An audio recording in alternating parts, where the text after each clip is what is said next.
Assalamu alaikum and good evening, dear viewers. Welcome to a brand new episode of The Tonight Show with Al Waleed. I'm Murad Saleh. And of course, I'm usually joined by my colleague, my buddy, my co-pilot, my business partner, and my all-over friend. But of course, he's not here at the moment. He's kind of running late, so I have to start off the show without him. We hope he shows up soon. Tonight, of course, we have a lot of different topics, as always. We always like to start off with our Twitter topic, which is about carbonated beverages. And our weekly segment on Tuesday is the top 10. And in this episode, we're going to be talking about the top 10 Muslim military leaders throughout history. And as for our episode topic, I'll leave that to our caricaturist Hakim, who's joining us every episode. He draws up a caricature of our main guest who covers our main episode topic. So Hakim, شلونك؟ حياك الله انا اخوي وليد. مساك طيب. الله يسلمك بخير الحمد لله. بشرني عن اخوك خالد. لا الحمد لله ابو محمد عساك طيب. لا الحمد لله طيب. ما اشوف شر ان شاء الشر الله. ما يدرك ان شاء الله الله يسلمك. وش موضوعنا اليوم ان شاء الله؟ ضيفنا اليوم الدكتور مامن الدكتورة مراد. الموضوع عن الاذن والسمعيات. الاذن والسمعيات، يعني رسم يكون فيها اذن. لازم فيها اذن، والدكتور صراحه مميز، يعني جاء بدري واعطانا فكره الكاركتير. حلو، يعني ما يحتاج فكره مني خلاص. يستاهل. بس اتفقنا اذن بيكون موضوع. خلاص الاذن من الحين. والكاركتير حقي طيب الحين. هذا جاي في الطريق. هذا جاي في الطريق. انا مخليها اخر. نخليها على الاسبوع الجاي خلاص. طيب ولا يهمك الاسبوع الجاي. عشان تاخذ راحتك فيها وتضبطها صح. مع الويكند. مع الويكند ونطلعها عاد يوم الاحد على الهواء. ولا يهمك. بإذن الله. And of course, that's our caricaturist Hakim. And as I just said, our main episode topic is the iCan conference. And of course, iCan stands for International Communication Disorders, Audiology, and Neurotology Conference. The iCan conference. That's what we're going to be covering.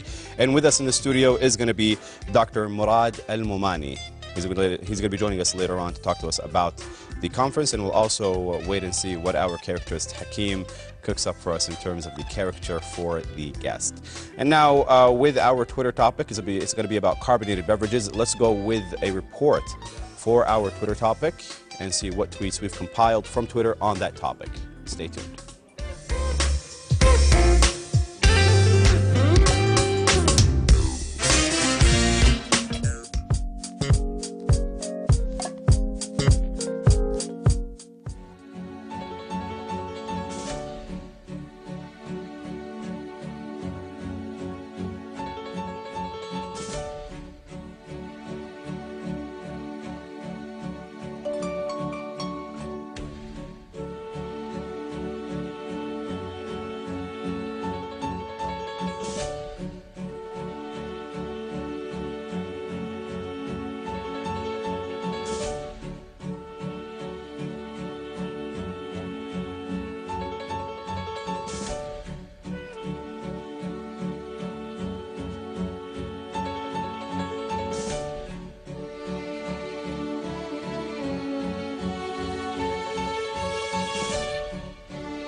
And those were the tweets that we've compiled from Twitter, as you've just seen in our Twitter topic, the report for our Twitter topic. And of course, it's carbonated beverages. And now carbonated beverages are drinks that include carbon dioxide dissolved into water.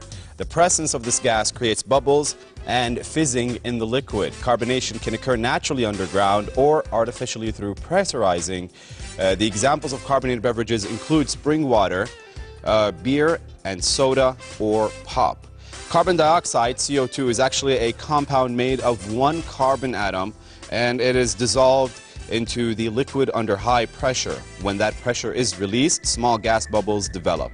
Carbonation can also occur naturally when carbon dioxide gas is dissolved into a liquid such as spring water, which absorbs CO2 underground. Beer, of course, is another naturally carbonated beverage because carbon dioxide is created during the fermentation process. So it can happen naturally or artificially. Most of all, we can always see it in soda pop, colas, and other carbonated beverages that we actually, I think all of us grew up enjoying them. But let me ask our characters, حكيم مش رايك بالمشروبات الغازية؟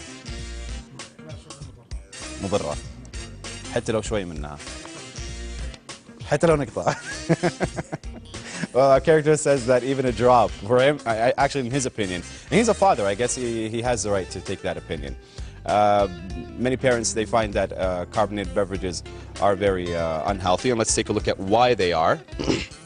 Here's a little fact sheet that I have on 5 disturbing facts about soda. It says here that it can be used to clean a toilet. It is, you can use it with a ball of aluminum foil for rust or chrome. It can clean corrosion from car battery terminals. You can use it to loosen a rusted boat, and of course, actually I think it's loosen a rusted bolt. And of course, hazardous material signs are required on the trucks carrying concentrated ingredients. So we don't really think about that much when we're drinking soda or carbonated beverages in general, but it is a well-known fact. We always see, if you ever see a company or the brand of your favorite soda pop driving down the highway, you would actually see that it has the hazardous material sign on it, because the raw ingredient in itself is actually lethal when consumed as it is. But through the factory process and the manufacturing, they dissolve it. They actually I would ask Walid what the word I'm trying to look for, but he's not here. This show's so hard when I do it alone. Anyways, what I want to say is, of course, the raw material in itself is lethal, but in the manufacturing process, they kind of dilute it. Actually, that's the word I'm looking for. They dilute it and it becomes safe to drink, but of course, too much of it can cause problems for the kidney and the liver, I guess. So in general, I mean, carbonated beverages are good with a heavy meal, but you shouldn't really drink too much of it. And as for the tweets that we've seen in our report, we had here that drinking soda or other carbonated beverages each day may be a recipe for high blood pressure, reduced kidney function, and kidney stones. And that was a tweet sent in by @NickSwagson_. There is also, it says that you may think sugar-free diet soda may shield you from these adverse health effects, but you'd be wrong. And I remember a friend of mine, he lost a lot of weight, and we went to a restaurant. He ordered a diet cola. I asked him why the diet. He said that it's just like if you're angry and you want to blow off some steam, you would punch a wall. That's a regular soda. But if you punch a pillow, that's a diet version. I hope you got that. I hope that I got the idea across. Basically, it just means that you would gain whatever you want to gain from it, but without most of the adverse health effects. There is another user here @ShapeOfBrent. He says that a seminal study published in 2007 in the journal Epidemiology reckoned that drinking 2 or more colas per day was associated with the increased risk of chronic kidney disease. Also here it says from @_vision_software, a significant portion of Americans' calories come from sodas and other soft drinks, and that is an undeniable fact. I don't think it's hard to believe that with the heavy sugar content in sodas, they can be a very, very, very, very high source of calories and sugar in your diet. So, just sodas are good. We enjoy them, but keep them to the minimum. I guess that's what we can take out of this segment. Now let's move on to our weekly segment, which is the top 10. We're going to be talking about in this segment of the top 10 is the top 10 Muslim leaders throughout history. Stay tuned. We're going to go with the report and we'll be right back.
Assalamu alaikum, welcome back, dear viewers. That was a report for our weekly segment. Every Tuesday we have a top 10 list. This week's top 10 list is top 10 Muslim military leaders. And of course, during the Middle Ages, the Muslim leaders were leading campaigns that spread Islam across the world. And the top 10 leaders here we have at number 10, Suleiman al-Qanuni. He personally led the Ottoman armies in conquering the Christian strongholds of Belgrade, Rhodes, as well as most of the Hungary before his conquests were checked at the siege of Vienna in 1529. At number 9, we have Osama bin Ziyad. Although Osama was the son of a freed slave and only 20 years of age, he was appointed as the commander of the army sent to Sham. This army was the second Muslim army to encounter the Romans. Saifuddin Muzaffar, it was under his leadership that Al-Mamluks achieved success against the Mongols in the key battle of Ain Jalut. Tariq bin Ziyad at number 7. He was a Muslim general who led the Islamic conquest of Visigoth, Hispania in the year 711 to 718 AD. At number 6, Sultan Muhammad II. At the age of 21, he conquered Constantinople and brought an end to the Byzantine Empire, transforming the Ottoman state into an empire. So we have at the age of 21. I don't want to mention what I did when I was 21, but I did not lead an army, that's for sure. At number 5, we have Abu Ubaidah al-Jarrah. He was a Muslim general in the Battle of Yarmouk. The Battle of Yarmouk was fought. It lasted for 6 days and ended in a devastating defeat for the Byzantines. 4, we have Ziyad ibn Haritha, or actually Zayd ibn Haritha, excuse me. Zayd took part in an expedition in the year 1629 CE. A Muslim force of 3,000 men set out to raid the Byzantine city of Bossa. The battle of Mu'ta was a case revenue for the Muslims. Zayd was martyred in that battle. At number 3, Salah ad-Din al-Ayyubi. Under Salah ad-Din personal leadership, the Ayyubid army defeated the Crusaders at the decisive battle of Hattin in the year 1187, leading the way to the Muslims' recapture of Palestine from the Crusaders who had conquered it 88 years earlier.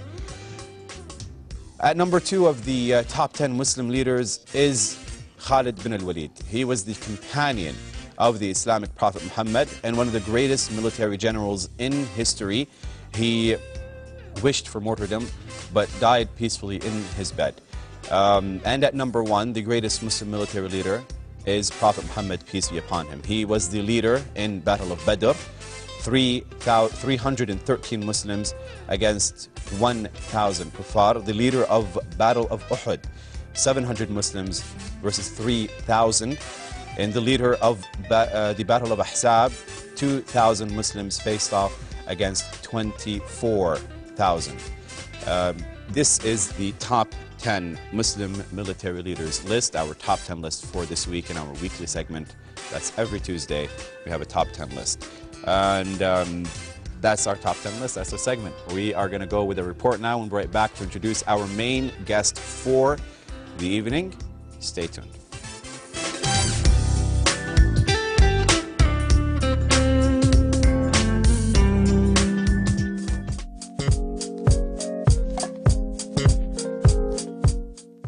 And with us now currently Professor Fahad Abdullah Zamil, Dean College of Medicine, Supervising University Hospital, of course, at King Saud University. First of all, Professor, it's an honor and pleasure to meet you here today. A very special event, a huge approach.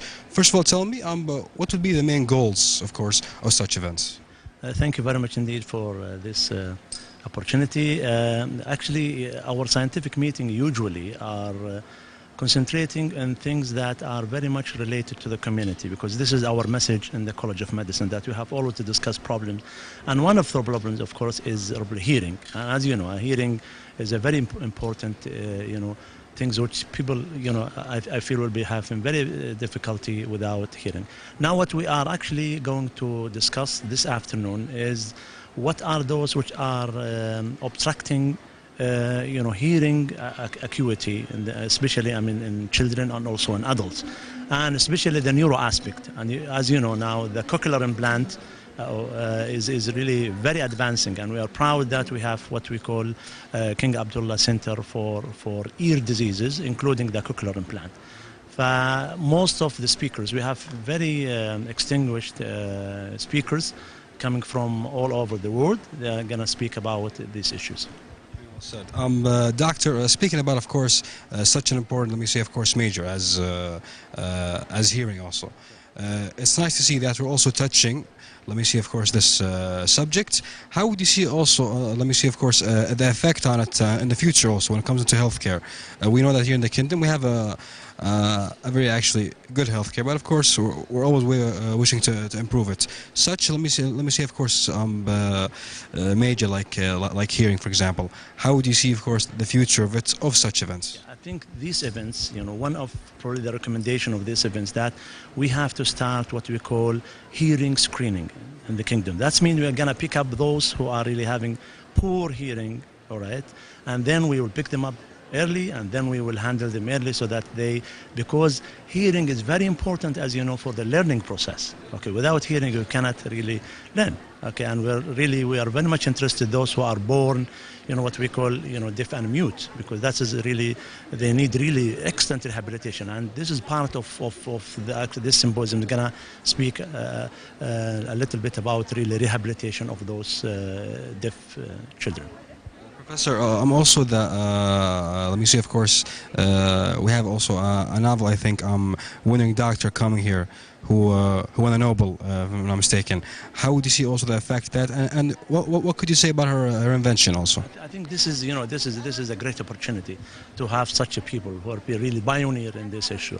And actually, to be honest, when we bring such guests, actually, we would like just the people to see, what is their experience. And and everybody wants that at one time that, one of our really, expertise to be a Nobel Prize candidate at the future time, inshallah. Greatly said, Professor, of course, Fahad Abdullah Zamel, Dean College of Medicine, Supervisor University Hospital at Kingston University. Thank you so much. It was a pleasure. Thank you. Thank you.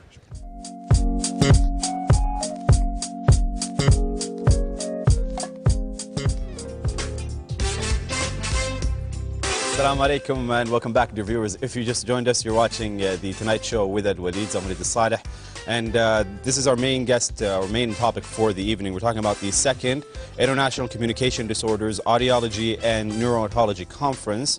For short, we're just going to call it iCan, as that is what it's called. I did not make that up. I'm not going to take credit for it. With us in the studio is Dr. Murad Al-Momani. He's the conference chairman. Welcome to the show. Thank you so much. Dr. Murad, first of all, if you can give us a brief about the second international conference. Well, first of all, I'm really glad to be here. Thank you very much for inviting me over. The pleasure is all mine to have you. And I greet the Tonight Show audience. Well, the second International Communication Disorders, Audiology and Neurotology Conference, and for short iCan, is organized by the ENT department at College of Medicine, King Saud University. And we've been preparing for that conference probably for more than a year now. So the results were really, that's great. I hope that you were there to see how the speakers, the attendees, they were really just satisfied and very happy. And this conference, from the title, really deals with the communication disorders, audiology for hearing loss and balance. Issues, balance disorders, as well as for the diseases and the disorders that, attack the ear. So these three specialties are kind of, they work together, actually. They are three separate specialties, but they work together because they serve one purpose, that is, hearing and speech. So without all of these working together, there will be, there will be no normal hearing and speech whatsoever. There was, an excellent turnout, actually, from the conference. More than 900 attendees. We have more than 80 speakers from more than 20 countries in the Arab world, America, and Europe, plus, of course, the speakers from inside the kingdom. Wow. That's really impressive. So you say you've been working on it for over a year. The first conference, when was it held? So the conference was also in Riyadh 2 years ago. This was in December 2011. But at that time, we had only one specialty. That's the audiology. That's why we call it the first International Audiology Conference. And this year, of course, you know, the scope of the conference has expanded. As you can see, we've added 2 more specialties. To the conference. We've added the communication disorders as well as the otology, which represents the ear disorders. So when we say second international communication, the second iCan, it's not the second one globally, it's the second one in Riyadh. Well, this is, well, it is the second one in Saudi Arabia. And the second one everywhere? Or has it been held in any other country? No, it's not all over the world, but it is an international. That's what we call it international because you know we got actually participation from the international community. From many countries, they come to Riyadh to exchange experience with the Saudi consultants. About the latest research findings in our field. Also, we've conducted several workshops. Actually, we conducted more than 12 hands-on training workshops, and this is actually new, and people they like, they don't just want to sit there and listen to speakers. They want actually to get actual training. So we've conducted 12 workshops, and they were really very occupied, and the people liked the training that they got. And I think by this we are saving we are saving effort and money for Saudis actually to go outside to learn these procedures. We bring actually people who are expert in that actually to teach us here on how to do different procedures. And how long is this conference going on, or is it over? No, actually today is the 3rd day. So we started 1st of December, Sunday. Today is the 3rd day. Tomorrow is the last day. So it is a 4-day event. And when we, when organizing this conference, you say that it's been you've been working on it for over a year now. Choosing the points to cover and choosing the speakers and choosing pretty much the whole goal out of it. You want to choose something that's very relevant to what's going on. What is the current percentage of communication disorders in the Middle East? If you can just give us a little bit of scope on that. Sure. Well, again, I mean, we are not talking about communication disorders only. We are talking also about hearing loss. We are talking about balance issues. We are talking about ear diseases. So hearing, when we say hearing loss, it's not categorized as communication disorder, is No, it? actually there are 2 different subspecialties. Communication disorders examples like, for example, what we call articulation errors. For example, when somebody is saying F instead of Z, this is a communication disorder. Stuttering or lisping. The lisp is an articulation disorder, sorry. Stuttering is, we know what's the meaning of that. Also voice problems, I'm not sure probably you experienced that because you are a professional, talker. So those who abuse their voice with time, they get voice problems. Another example also of communication disorders is what we call neurogenic disorders, neurogenic communication disorders. That results from certain conditions, like stroke, after stroke. People, they find difficulties to talk or to comprehend the speech as well. While in audiology, we are dealing with 2 main topics, hearing and balance. So we know that inner ear has 2 functions, hearing and balance of the body. For the otology, we are dealing, of course, with different ear diseases and different procedures, surgeries to the ear, like, for example, cochlear implant, other implantable devices, middle ear surgeries, these things. And now, I don't know if you noticed, but I have a lisp. Well, I didn't want to say that. So you did notice. Well, of course, yeah. We have here to detect that, yeah. Well, we're going to go with a very short report, and we'll be right back to continue with Dr. Murad Al-Momani, continue talking about the iCan conference. Stay tuned.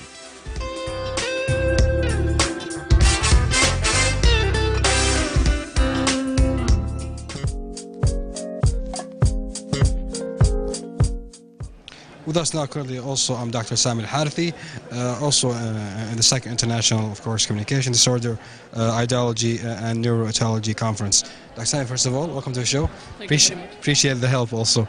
Dr. Sami, tell us first of all about your role also and position. I am the chairman of the ENT department. ENT department in King Saud University is the leading and the largest department in the kingdom, and we are conducting these international conferences yearly. This is the second, and we have also in other aspects of otolaryngology and of our specialty. Doctor, how do you see also the effect or the impact of such conference when it comes into, especially touches the point of the hearing? It's, of course, we can see that first from the number of the speakers joining. This year we have 40 international speakers and 30 local speakers. Candidates are around 700 people. And of course we are having one of the largest worldwide cochlear implant centers and audiology speech departments. That's why we have so many visitors to profit from this occasion. Very well. Doctor, let me also ask you about the speakers coming here. We know that we also have a Nobel winning speaker coming, and her invention also, which will help others. How would you see, of course, that impact also on us as healthcare in general, also here in the kingdom? Of course, the mission of King Saud University and the ENT department is to be on the top standards worldwide when it comes to choosing speakers to attend our meetings. We go to the high rank professionals, and their impact is really excellent on our service, and they are also appreciating the advanced technology we have. Dr. Sami Al-Harithi, we appreciate your time so much. Wishing you all the best. Thank you so much, sir. Thank you very much.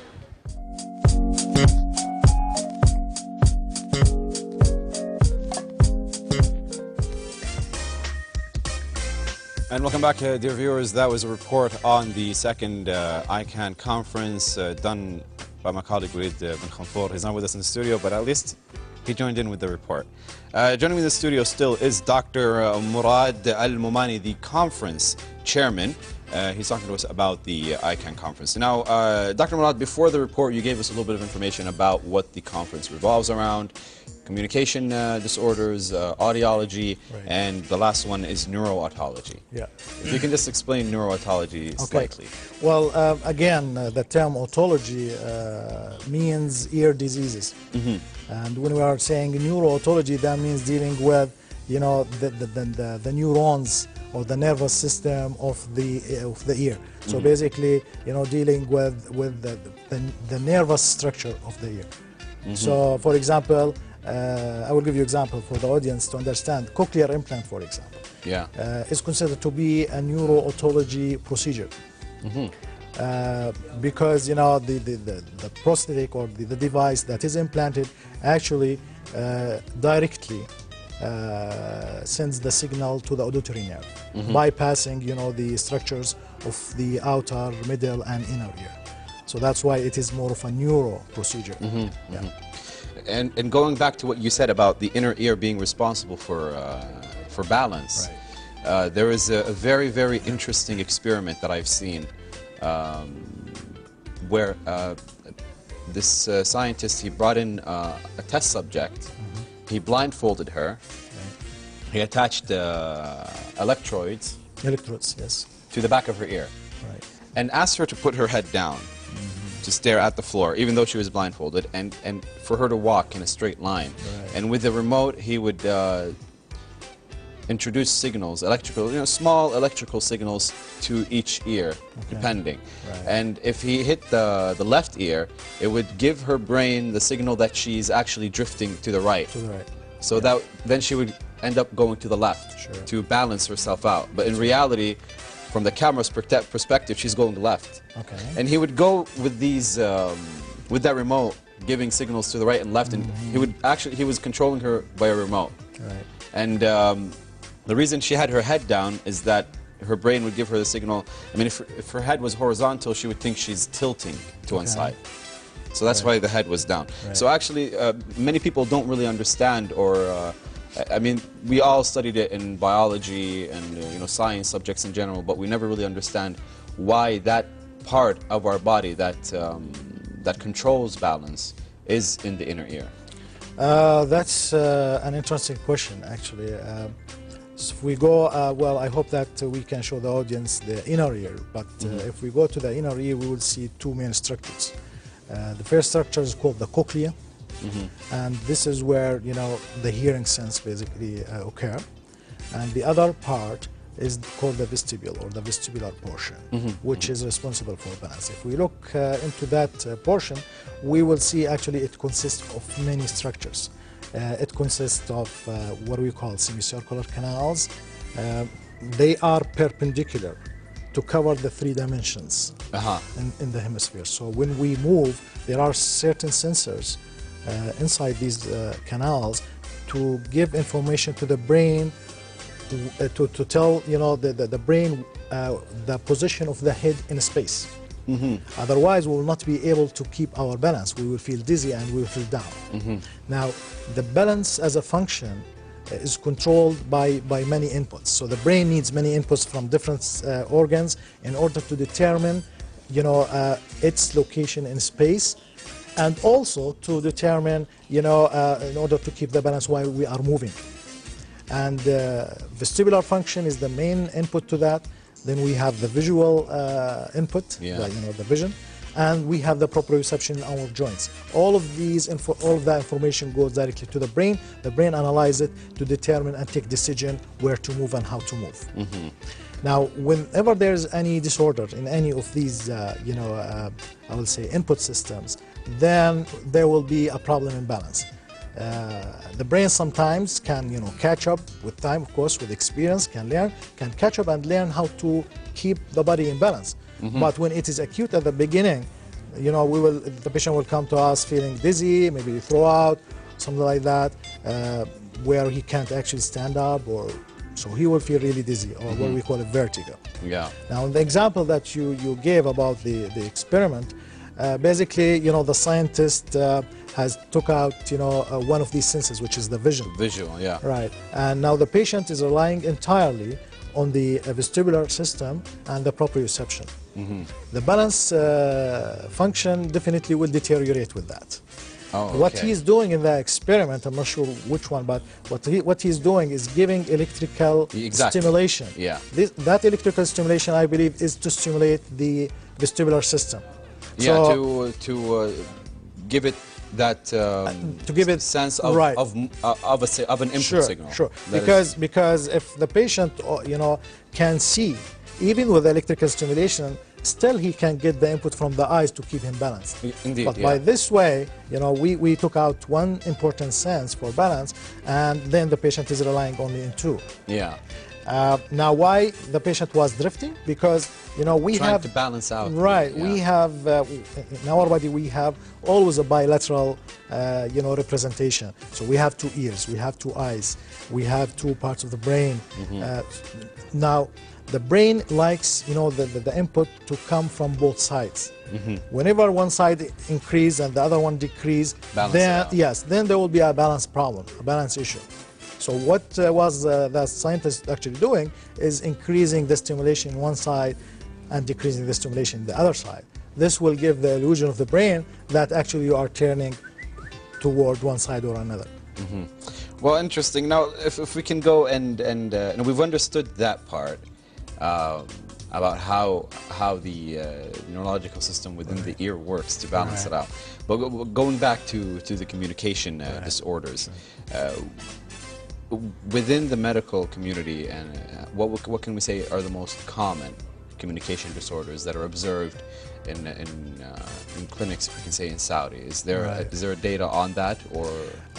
Well, unfortunately, we don't have enough data on that. But you know, from our observations, you know, I think probably voice disorders are very common, but they are underdiagnosed because people think this is normal.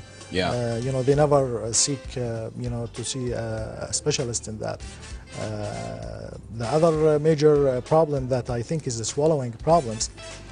Swallowing problems actually is under the umbrella of communication disorders. So those professionals, they deal with communication disorders, with the swallowing problems.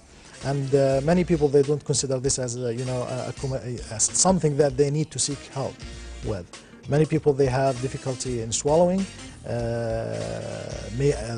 Many people, they aspirate while they are swallowing, and they don't consider to go to a specialist for proper diagnosis. And so wait, somebody would have problems swallowing the food they eat and not think it's a problem. Right. Well, yeah, some of them might aspirate a little bit of food and start to cough, and they don't really consider this as a problem. I've heard about swallowing before, the swallowing disorder, and I know that there is a speciality that covers swallowing, but I didn't know it included aspiration. Is that the biggest problem with it, aspiration? Although it's not my main specialty, actually I'm more specialized in audiology. I wish that Dr. Khalid Malki, here, the consultant of communication disorders, to talk about that topic. It's an interesting topic, and I think, something like that to discuss in the future will be a really good thing. Indeed, it would. All right, let's go to then hearing loss in the elderly population. How does that?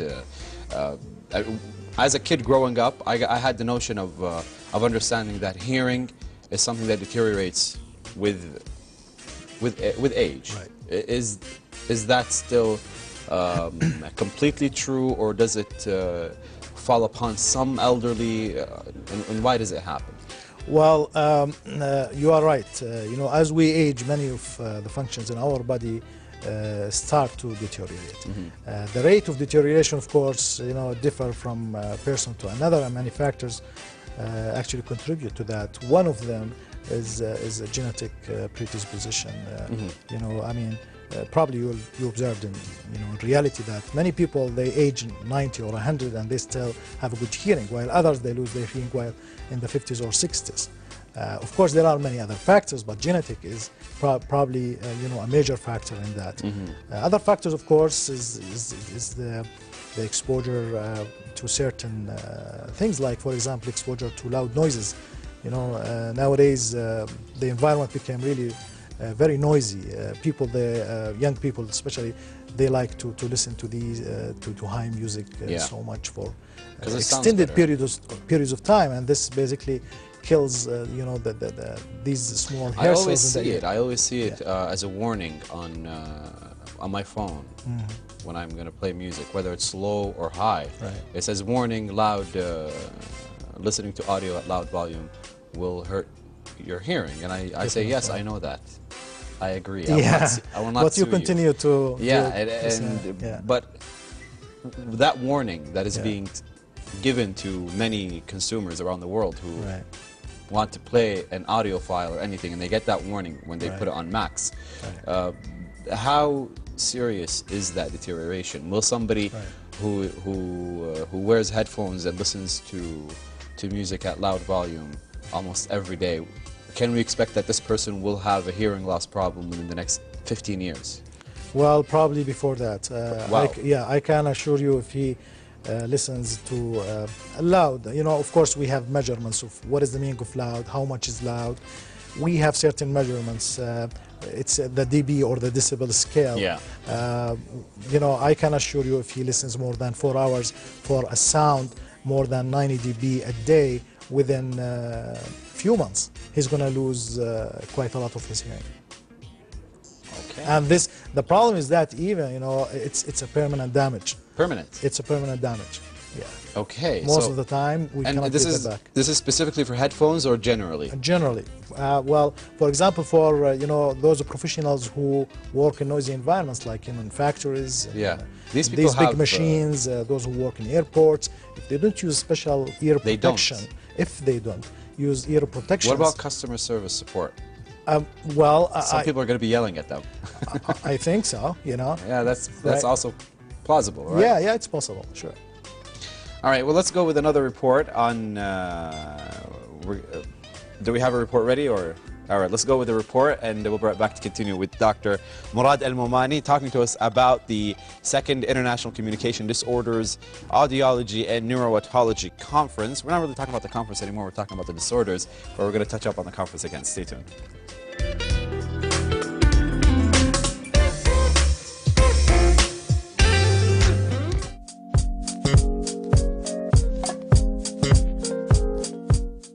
And with us now currently Professor Khalil Abdel-Jawad, Vice Chairman, Federal Professor. It's a real honor to meet you on this very special event here today. Tell us also about your role here today. My role here, I am Vice President of the Organization Committee. Also, I have panel discussion for development audiology and speech at Saudi Arabia. Also work at King Saud University and Vice Rector for Health at Princess Noura Bint Abdul Rahman University to develop courses, health professional courses, especially on audiology and the balance and the speech swallowing. And already we started last year. We have a student now in their second year. And we look forward to also make master degree on audiology and the balance here at the Kingdom. As you know, we have a lot of our community have hearing impaired, and we need for more professional audiologists to have higher degrees. Some of them, they can't go abroad for some family, as you know. So we have to help them to improve themselves here in the Kingdom.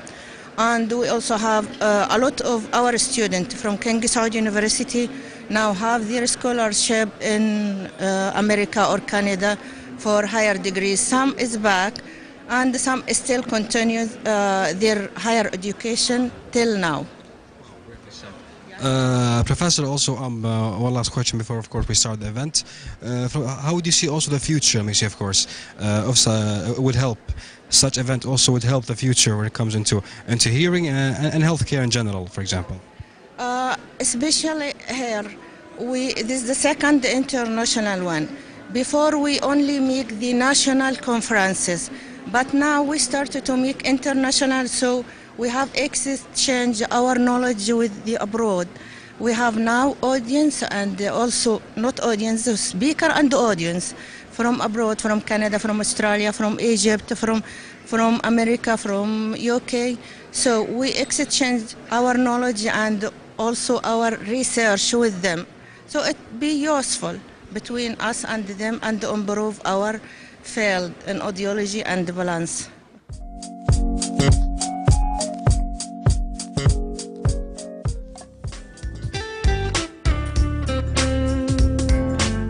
And welcome back, dear viewers. That was another report on the second iCan conference here in Riyadh. With us in the studio, Dr. Murad Al-Momani. He is the conference chairman, talking to us about the conference and about communication disorders, clearing them up and giving us some ideas about them. Now, before the report, we were talking about the hearing loss. Right.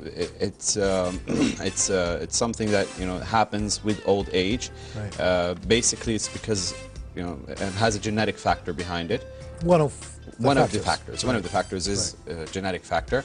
And also, you said some people at a very young age, at the age of 30, 35, if they're listening to loud, if they're being exposed to loud sounds, whether for leisure, like music and so on, or if it's in their work environment, they will develop hearing loss. Within, as you said, less than 10 years if they're exposed to it most of the day. Right. Well, actually, I've been really talking about months, and it has an equation. How much loud is the noise or the sound that they are listening to, and for how long? So there is a dose. It's like taking a medication dose. So there is a dose. How long and how loud was the sound is. So there is an equation that we use. If it is more than 90 decibels, and I don't know how to explain this. For the audience really to understand what is the meaning of decibel, but it is like shouting. Yeah. Shouting is almost 90 decibels. So if you listen to that continuously for hours, for example, every day, small, tiny structures in the inner ear, they are immersed in fluid. We call them the hair cells, and these are very delicate structures. with the pressure wave that resulted from the sound, they can easily break. And once they break, they tend to grow up again, at least in humans, yes. So that's why, you know, the hearing loss is permanent. So these are the things that pick up sound waves? Well, actually, these are the structures that convert the sound waves into electrical impulses so the brain can understand. And the fewer we have, the weaker the electrical signals will be. The weaker and the more distorted sound that we will hear. So, for example, you might hear normal loudness of the sound, but you will not have the ability to discriminate between different structures of the sound. For example, you will hear me talking. You will hear me that I'm talking in the other room, but you can't make up the words that I'm talking. So there is no discrimination. We call it frequency discrimination. That's right, like mumble. Yes, that's right. And this is basically, you know, we see it in those old people. They say they will come to our clinic and say, "Listen, man, I can hear, but I can't make up the words." So this is the main complaint. I hear the loudness, but I don't hear the fine structures of it. I never knew it was like that. Right. I never knew it was like that. Well, another point that just came in my mind. When somebody is exposed to this sudden, very, very, very loud sound, like an explosion, or you get a slap on your ear, something that causes such you know, some people, from that they get a rupture in the inner ear or something. But when we talk about the sudden sound, a loud explosion or something very loud suddenly that happens, and then you get a ringing in your ear, and that's not permanent, is it? Usually it's not permanent. It takes a while for the person to hear again. Well, that's a good point. Yeah, some of it is permanent. Most of it will probably go away. But also it depends on how loud was that impact sound. We call these impact sounds. That means they reach the maximum in very short time, sudden time. Like explosions, like, you know, like banging a hammer or something like that, you know. These are sudden. And actually the sudden, we call them noises or impact noises, are much more dangerous because in a very short period of time, they can make you know, permanent damage to these structures. So I can assure you, you know, if somebody is exposed to any of these, you know, explosions, impact noises, if we test the hearing after that, we will see a drop in hearing. Now the ringing that you just mentioned, also we call it the tinnitus or the tinnitus. Well, it is an illusion. It's not, you know, it's not an actual sound in the ear. Yeah, I know. Yeah. So the brain is kind of imagining that sound, let's say. There's a theory behind that. Until now, the science has not proven that theory. Well, it has not approved that theory, and there is no other explanations.